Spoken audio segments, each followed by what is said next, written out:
Bom dia, boa tarde, boa noite. Voltamos a Global Fact 8.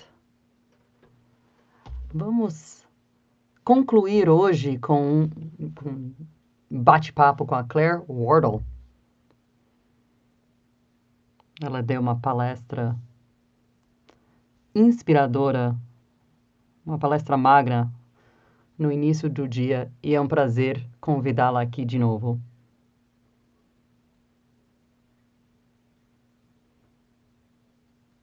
Claire, queremos que o público participe também.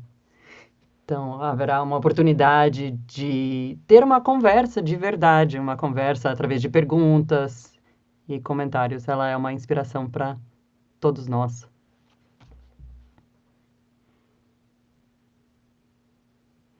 Hoje, o efeito psicológico que tudo isso causa, e ela vai comentar mais a respeito disso durante a palestra agora. Antes disso, eu queria falar, ótimo ver você aqui. Muitíssimo obrigada por me convidar aqui. Você está tudo bem? É ótimo, ótimo. Todo mundo esperava uma conversa presencial, mas tudo bem. Mas se não fosse pela pandemia, na pandemia a gente teria essa conversa presencial. Eu espero que o ano que vem seja uma reunião presencial. Mas, em nome de todos os participantes, eu queria agradecer também pelos abraços virtuais que você mandou para todo mundo. Eu gostaria de começar de saber como foi este ano para você, este ano da pandemia, o impacto na vida pessoal, esse equilíbrio entre trabalho e, e a vida pessoal. E eu queria saber da sua própria experiência.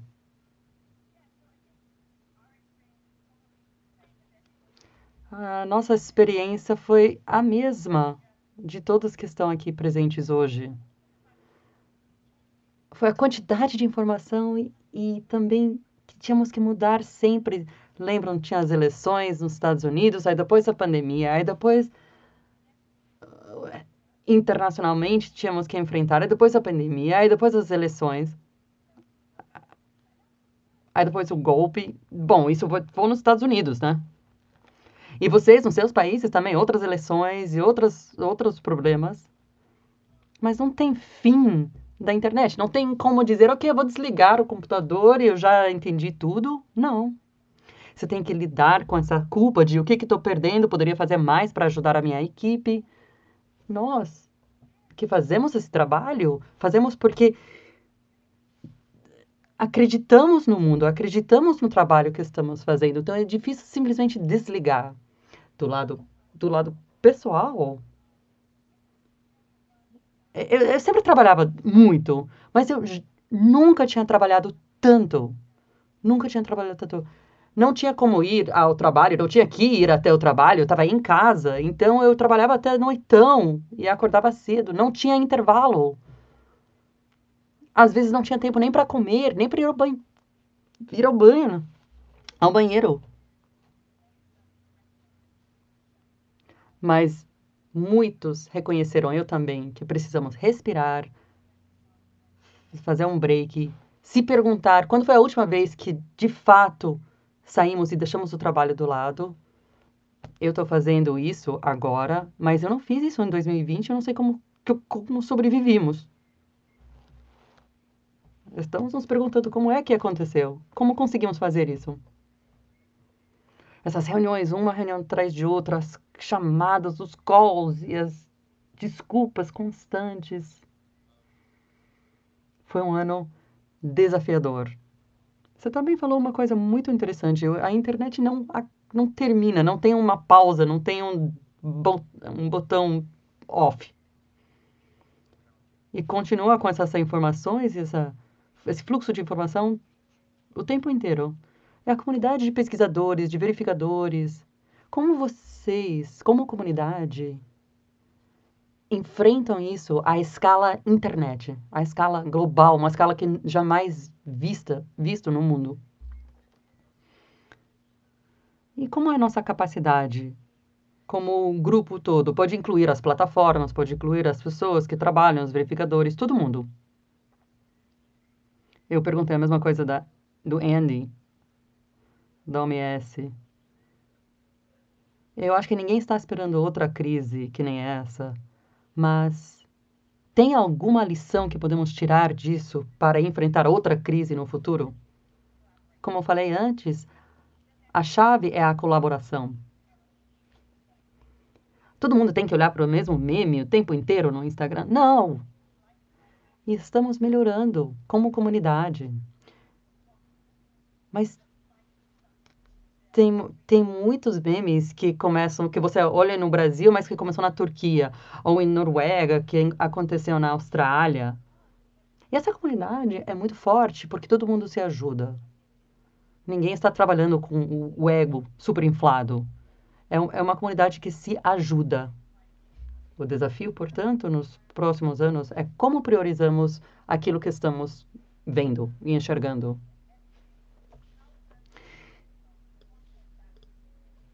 E daí a gente tem que ver o que que a informação mais nociva. Como podemos separar isso, distinguir isso e como podemos garantir que as pessoas estão olhando para as pessoas, olhando para as coisas certas. Então, eu acho que se trata de uma melhor comunicação e também entender qual é a informação mais nociva. Estamos chegando como comunidade, mas eu acho que vai demorar uma década ainda, porque é multilingüe, é global, mas eu acredito que estamos indo na direção correta. Que bom! É, que bom, porque quando você falou sobre priorizar o tempo que dedicamos a isso, isso tem muito a ver. Portanto, mesmo assim, precisamos de mais dados para saber quais são as informações que têm mais dano associado, mais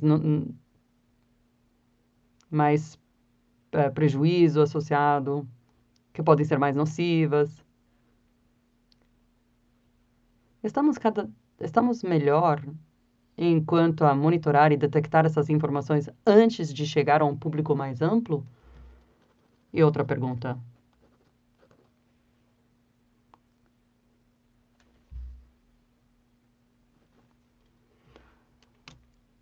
Quais são as informações que precisamos verificar? Como decidimos quais são as informações que precisamos verificar?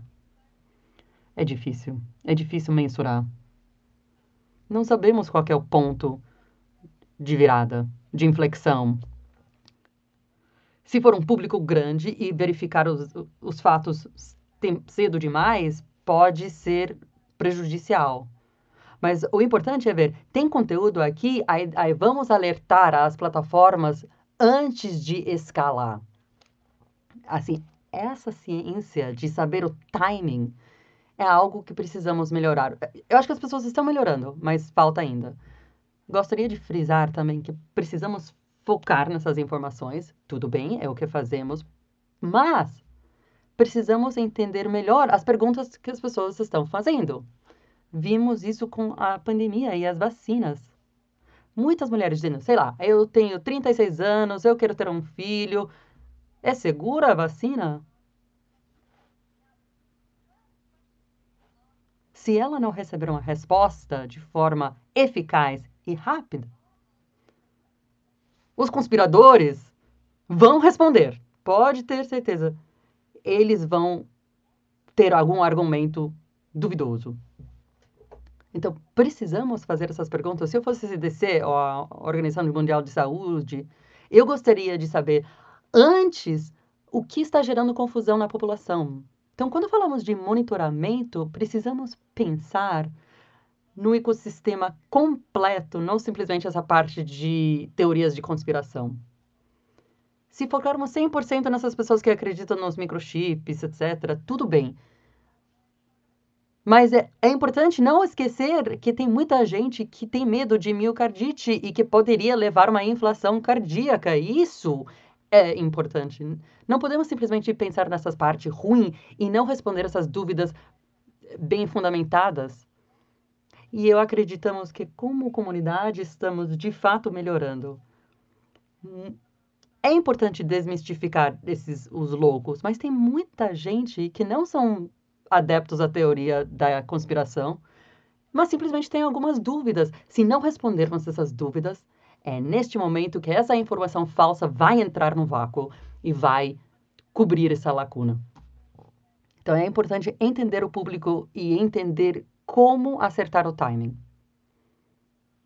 E é importante falar para alguém, para os grupos mais pertos, ou é importante fazer um alarde e gritar para que todo mundo tenha conhecimento? É por isso que eu falo desse ponto de inflexão. É entender esse timing e essa sutileza.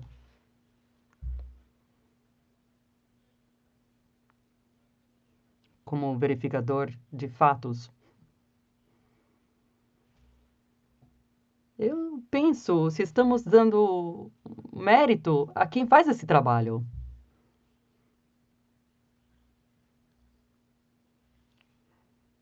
Tem muita gente, ou existe pessoas que usam a opinião para aumentar a legitimidade. E usam a opinião como se fosse verificação de dados. E não é. E também isso aplica à mal informação. Nem sempre é.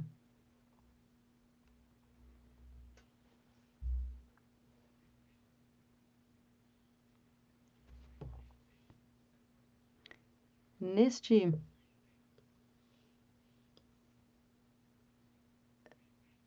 neste eu me lembro que você falou sobre o Google. É importante ler mais as tendências, entender o que as pessoas estão perguntando para o Google e se poderiam servir como sinais ou alertas para verificadores de fato. Seria útil, então, para plataformas, para várias plataformas.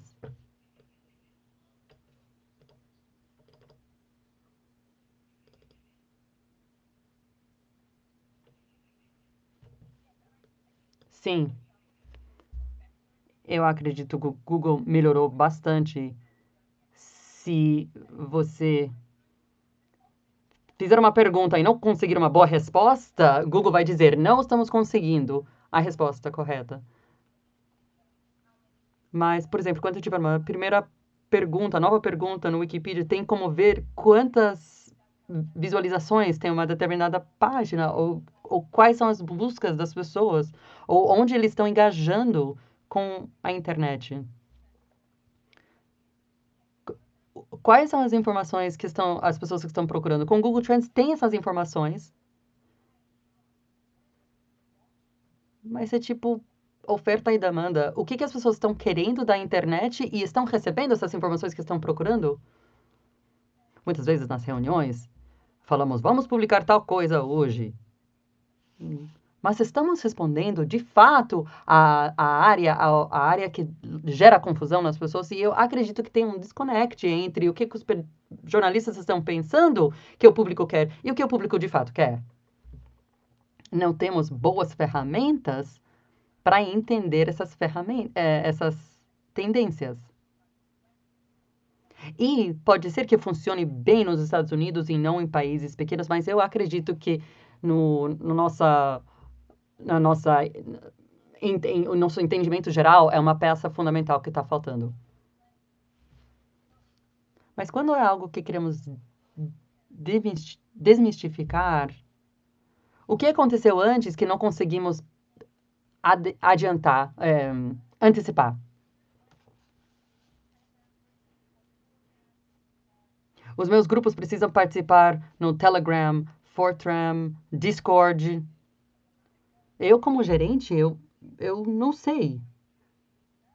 É importante pegar a fofoca cedo, mas também tem implicações na saúde. Isso afeta a saúde das pessoas, afeta o psicológico das pessoas. E isso pode ajudar a prevenir impedir que as coisas piorem, né? Então, a gente pode ajudar a resolver a situação. Então, eu ia perguntar para você sua opinião sobre as ações das plataformas até agora, enquanto reação, e se tem diferentes desafios em diferentes plataformas. Temos grandes empresas tecnológicas que têm mais foco nos países anglófonos e têm que definir as suas prioridades. Nós tivemos uma pandemia global que necessita que nós forneçamos informação verificada. Nós tivemos também a última eleição, que foi uma eleição com uma quantidade sem precedentes de informação incorreta e desinformação. Nós temos as eleições no Brasil também, e nós temos eleições que acontecem o tempo inteiro. Você acha que nós estamos melhorando na pressão, em exercer pressão nas empresas para que elas para que eles ajam mais nos países em desenvolvimento? Sim. Eu fico com tanta raiva. Sim, é claro, tem mais consciência, mas nem de perto, não está nem perto do que precisa ser feito. Mesmo ontem eu estava conversando com um dos membros da minha equipe e estávamos falando sobre uma plataforma com a qual eu trabalho, e ela disse, eu estou trabalhando e não tem problema nenhum em inglês, mas é horrível em todos os outros lugares. Eu disse, é isso mesmo. E não é que as plataformas não sabem disso, eles só precisam investir tanto dinheiro para contratar pessoas que tenham a língua local e a cultura, a compreensão da cultura, do que está acontecendo lá no local, que simplesmente eles não fazem nada. Quase tudo que a delatora falou, acho que todo mundo que estava na comissão diria sim, tudo bem, nós já tínhamos ouvido isso antes, como a Sophie Jung. Ela estava falando sobre Myanmar e outras partes do mundo. Mas, infelizmente, muitas pessoas nos Estados Unidos falam, e nada aconteceu. Essa delatora falou sobre as adolescentes americanas. Ela estava preocupada com várias coisas. E ela, de repente, foi uma grande comoção porque eram adolescentes americanas. Então, é como se tivessem com antolhos que impedem que eles vejam o resto do mundo, mas não tem a mesma pressão que tem nos Estados Unidos. Nós temos várias plataformas que reagem, mas não há mecanismos que forcem as plataformas a gastar o dinheiro necessário para equiparar o serviço em todo o mundo.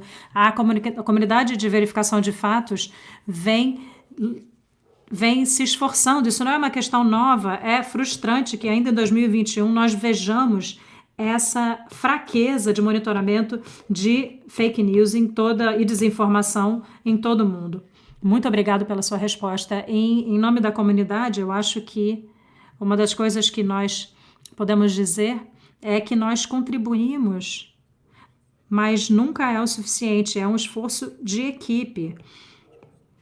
E isso me leva a pensar, a me perguntar como é que você se sente.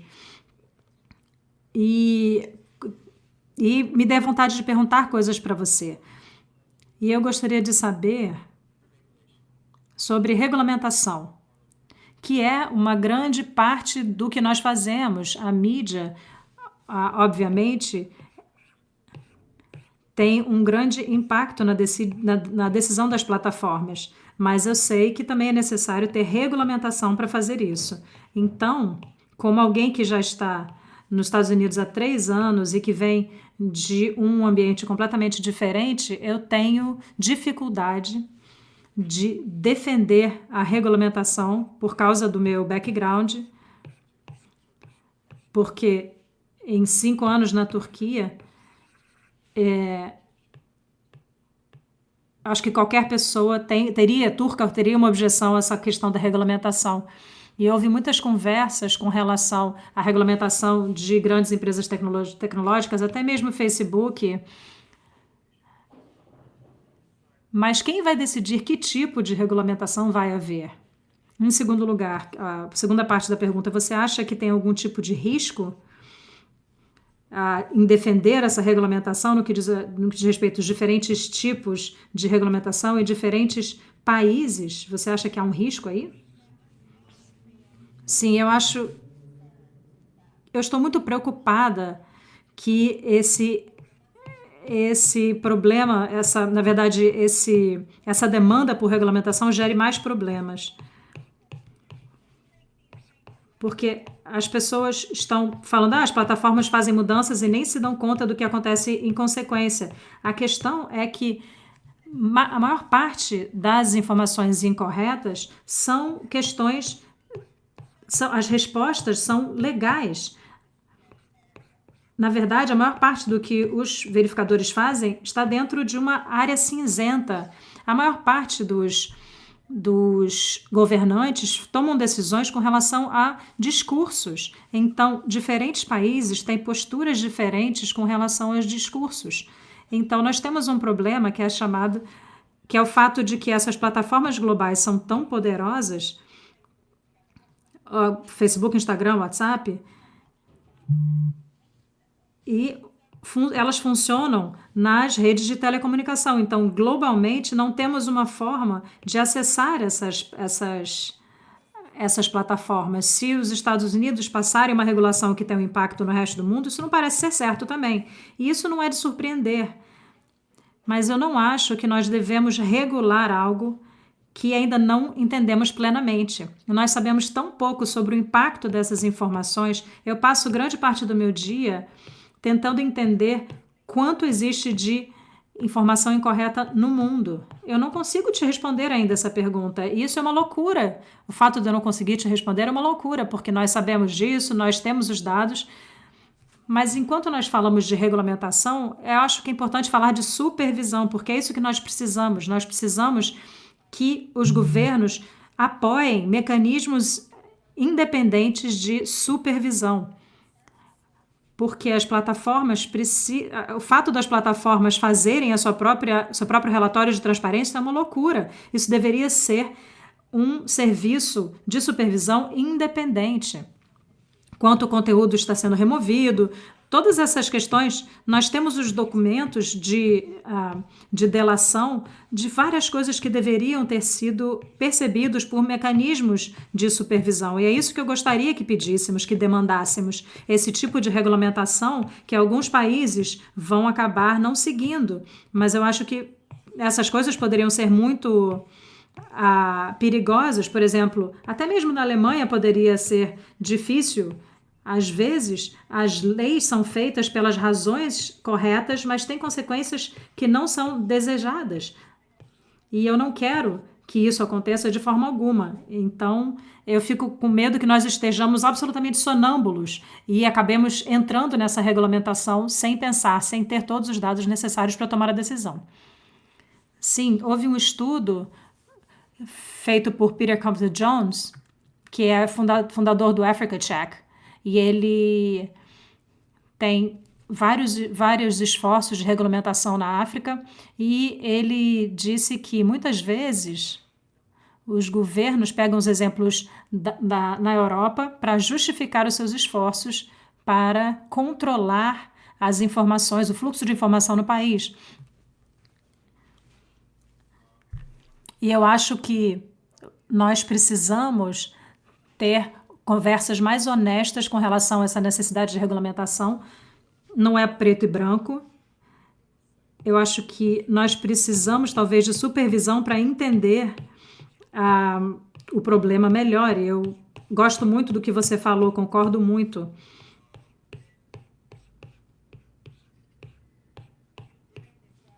Eu faço esse trabalho há 5 anos já. E o cenário é muito diferente em 2021 em comparação com 2016. Em 2016 tinha muitos sites falsos. Agora nós vemos menos disso, mas tem muito mais de discurso, uma zona cinzenta também de desinformação e informação incorreta, porque as agências de desinformação mudaram as suas táticas. As táticas vão mudar dependendo da regulamentação. Então, nós precisamos de algo que seja ágil, que possa responder a essa mudança de tática de quem faz a desinformação, dos agentes de desinformação. Eu acho que se for como uma corrida armamentista, mas uma corrida de desinformação, as táticas vão mudar rapidamente. E eu acho que a resposta pode ser mais rápida por parte dos agentes de desinformação. Nós podemos voltar a essa pergunta depois a nossa conversa, depois de perguntas do público. O Stefan diz que nós precisamos saber, especialmente no centro da pandemia, que eu estou em contato com muitos jornais na Alemanha e nós vemos milhares de e-mails de pessoas mais idosas que não são respondidas, e ele pergunta o que nós podemos fazer para responder a esse desafio social. Eu adoraria ver algum tipo... A tecnologia não é a resposta, porque são... Como é que a minha avó vai fazer isso? Mas eu adoraria ver mesmo uma iniciativa de educação, onde lidássemos com os idosos para começar um tipo de conversa. Muitas vezes a gente tem hotlines que nos permitisse ter uma escuta internacional, uma iniciativa que mostrasse que nós estamos ouvindo a preocupação das pessoas. E muitos de nós não nos perguntamos que perguntas vocês têm para fazer. E nós temos muita dificuldade de ouvir as perguntas das pessoas. Eu acho que nós temos que pensar em formas como nós podemos melhorar a nossa escuta. Nós recebemos malas e malotes de correspondência de pessoas mais velhas, e temos que agregar todas essas informações e ver o que isso significa, o que isso de fato significa. As pessoas querem saber o que está por trás das suas dúvidas. E sempre que nós falamos sobre esse ponto de inflexão, nós falamos quanto engajamento nós conseguimos a partir do Facebook, qual a velocidade que nós vemos no Trendalizer. Com essas ferramentas, nós podemos medir o quanto uma determinada informação viajou, o quanto ela viajou, para ver se você consegue justificar uma checagem de fatos. Mas nós não temos uma forma de mensurar o que circula offline. E as pessoas que trabalham em saúde pública têm uma capacidade muito melhor de fazer essa escuta em campo, porque trabalham na comunidade onde essas coisas circulam. E você acaba conversando com líderes religiosos, entendendo o que eles falam. E as pessoas que trabalham com checagem de fatos e desinformação, ou informações incorretas, precisam encontrar uma forma de conversar com líderes religiosos ou donos de loja ou técnicos de times esportivos, porque nós temos que agregar essas informações para nos ajudar a entender o que está se passando. Isso é realmente essencial, porque como jornalistas e verificadores de fatos, nós temos que nos comunicar com as outras pessoas para ter certeza de que nós cumpramos com a nossa responsabilidade. Eu vou tentar fazer 2 perguntas aqui uma vem da Christy Zizo e Katia Mickelson. Tem 2 perguntas que eu vou juntar em uma pergunta só. Elas se perguntam como podemos educar as pessoas e que ferramentas podem ser utilizadas para desenvolver o conjunto de ferramentas e habilidades, por exemplo, em alunos de 2º grau, E qual é essa sua perspectiva profissional sobre isso e se isso ajuda a longo prazo para construir uma comunidade ou uma geração que seja mais resiliente à desinformação? Sim, a minha frustração é que o público não participa nessa conversa. Tem grandes reuniões de stakeholders e convidam bibliotecários e pessoas de plataformas e verificadores e jornalistas, mas nunca convidam a minha mãe. E essas perguntas que estamos discutindo aqui afetam todo mundo. Eu acredito que precisamos avançar a alfabetização de internet. Então, em termos dessa alfabetização de mídias, algo que me chama muita atenção, que me deixa a possibilidade, que tem esperança, é a pesquisa. John Cook, Sandra van der Linden, já trabalharam muito sobre a inoculação. Quer dizer, quanto mais você ensina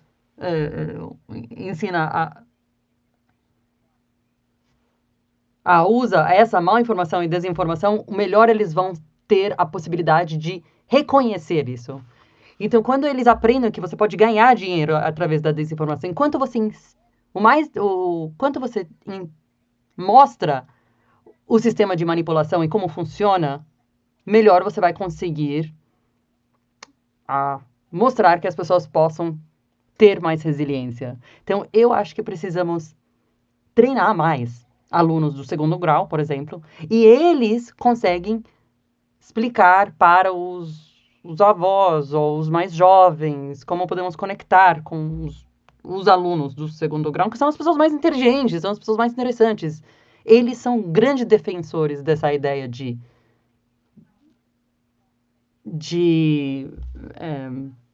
mídias. Eles já sabem muitas coisas, têm muitas ferramentas. Como podemos ajudar a ter uma geração inteira que entende isso, entende o que tem por trás de tudo, entende essa manipulação e consegue treinar os outros?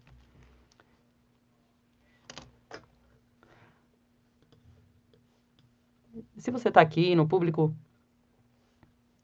haverá um panel amanhã de Lane Network com Checkout Fact e MediaWise. E vamos falar a respeito dessas atividades de alfabetização de mídias.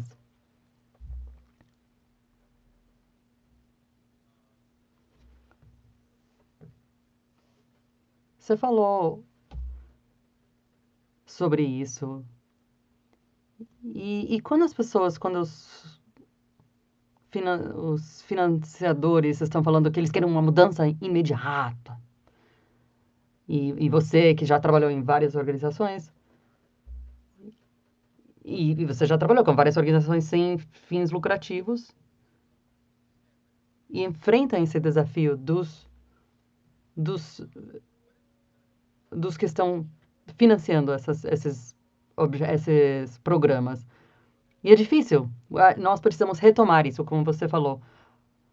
Quais são os desafios que vamos enfrentar enquanto a desmistificar, desmascarar?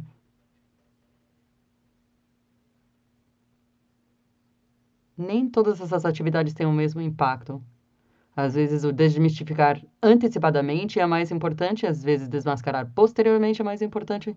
Quem decide qual que é a melhor tática que você mencionou? Podemos falar por horas a respeito disso. Os danos que pode causar. Você, como diretor de uma ONG, é que precisamos de financiamento por vários anos. E por vários anos, sem essas limitações de como podemos gastar o dinheiro. Você pode usar o dinheiro para um diretor de recursos humanos ou retiros para ajudar a equipe, para dar treinamento para a equipe, etc. As plataformas estão gastando muito neste espaço, mas eles chegam para a nossa organização e dizem como você pode nos ajudar a ajudar a nossa reputação antes da eleição. Eu entendo o dinheiro, que forma a base das nossas organizações, é fundamental para essas empresas. Mas, para nós, para ser sustentável, não é viável assim. E estamos sempre correndo de um lado para o outro, correndo de um lado para o outro. Eu entendo qual que é a minha visão, e eu preciso agradar tal plataforma, tal outra fundação, organização. Precisamos encontrar receita consistente. E é nossa tarefa agora. Como podemos garantir dinheiro de forma consistente? Não sei, de repente se trata de fazer uma consultoria ou explicar para as organizações qual que é o objetivo de longo prazo. Mas essa sensação de ter que ir correndo de um lado para o outro para satisfazer os doadores, os que têm o dinheiro, os que estão financiando isso, não vai fazer sentido e não é factível a longo prazo. Não temos o dinheiro agora para um diretor disso, diretor daquilo, mas é isso que precisamos para ser organizações fortes. E isso tem todo a ver com essa alfabetização de mídias. Eu tenho um plano de 10 anos para incluir essa alfabetização, esse conhecimento, entendimento das mídias. Me ajuda. Agora, o mais importante é mudança climática. Isso vai ser algo do próximo ano, isso vai ser popular para o próximo ano, e depois as pessoas vão deixar de pular para outro assunto. Nós precisamos pensar além de um ano, precisamos pensar para 10 anos.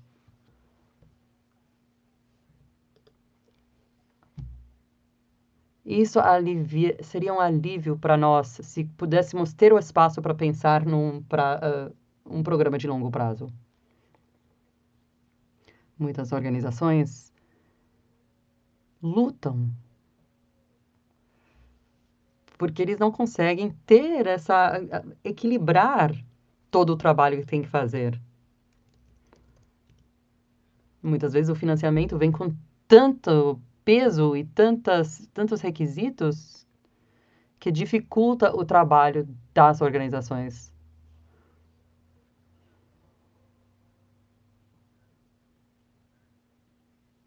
Vamos voltar às perguntas da plateia aqui.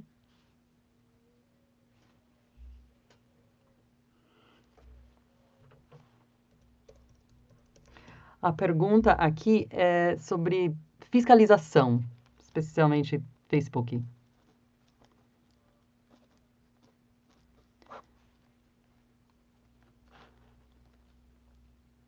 Qual que é a forma de conseguir responsabilidade, de assegurar responsabilidade nas plataformas, enquanto a fiscalização seria algo através de um conselho que nem Facebook tem? As plataformas têm mostrado de incluir mecanismos específicos ou é importante ir além desses mecanismos já existentes? Fiscalização. Muitos aqui sabem que tem muita crítica do conselho de fiscalização, porque é um conselho de Facebook. Tem um conselho e a crítica é que vem diretamente de dentro. Mas a pergunta é, de verdade, onde estávamos nós?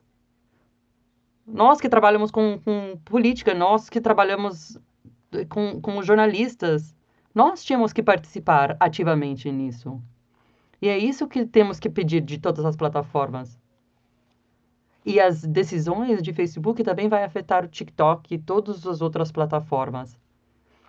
Eu fico feliz, eu tô feliz que existe e é melhor do que nada.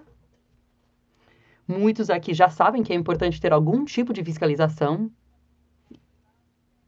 Porém, seria bom ter psicólogos e cientistas políticos e filósofos que trabalham com ética, na verdade, educadores, professores, ou até pessoas do público. Eu acho fundamental. De novo, quem vai financiar?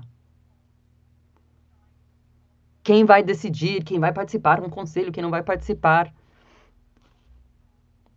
Não é impossível que exista, e mesmo sem governança inicialmente, quem vai insistir em todas essas recomendações, eu acho que também seria bom ter uma pressão pública, seria bom garantir uma pressão pública se fosse um conselho independente.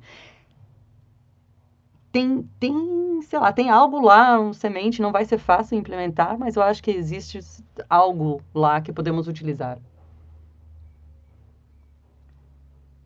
É algo novo, nunca fizemos isso antes. É algo único a esse momento na história. Só algumas últimas perguntas para resumir ou concluir. Uma outra pergunta não tem a ver não tem que ver com a fiscalização, mas é relevante mesmo assim. Bal Krishna, da Índia, pergunta: como podemos decidir qual é a desinformação ou a mal informação que onde precisamos focar nossos esforços? Se é um discurso político,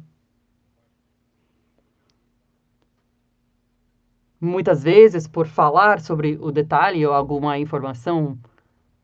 desinformação, aí acabamos amplificando aquilo. Como podemos olhar isso, especialmente com eleições em outros países? Todo mundo sabe disso, mas o trabalho que fazemos é muito mais difícil. Porque já não é meme viral que precisa verificar.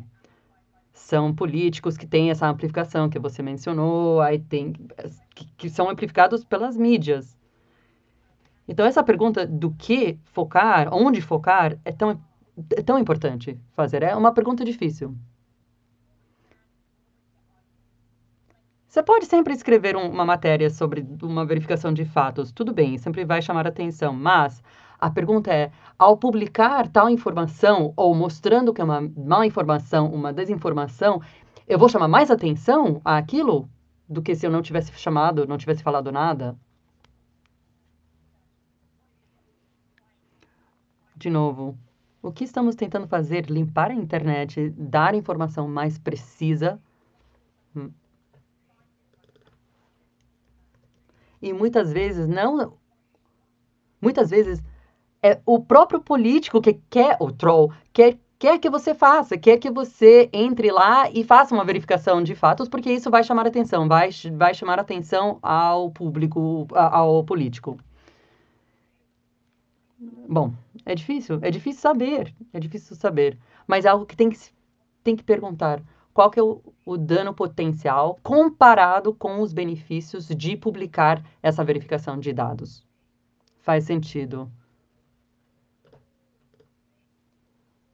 Muitas vezes, quando escolhemos algum conteúdo, a pergunta estamos simplesmente gastando tempo, ou vai causar algum dano, ou vai prejudicar alguém ou algo, ou alguma coisa. Então, estamos sempre fazendo essas perguntas. Bem, acabou o nosso tempo hoje, mas eu queria te agradecer por vir hoje, por compartilhar suas ideias, insights, falar sobre o efeito psicológico de tudo que está acontecendo. E é fundamental, como você falou, nos cuidar dos outros, ter autocuidado, porque se formos fazer isso, temos que estar em forma, psicologicamente e fisicamente.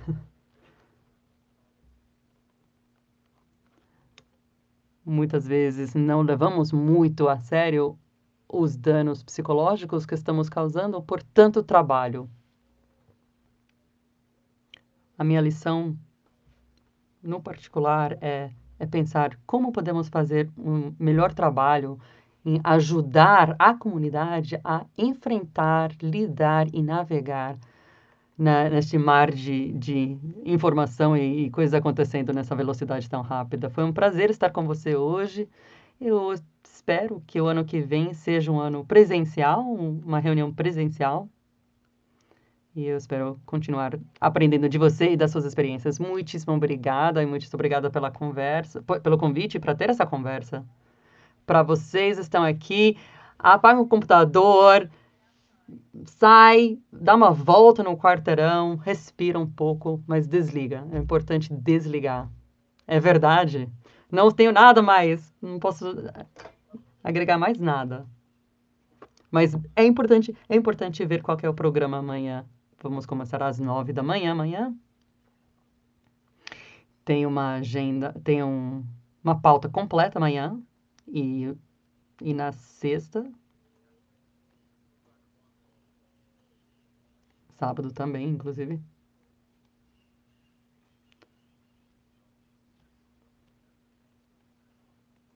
Vai ser uma grande oportunidade de aprender do lado técnico do trabalho. Mas agora, cuidem-se, saiam agora para tirar, para dar uma volta. Muitíssimo obrigado. Oh, obrigado.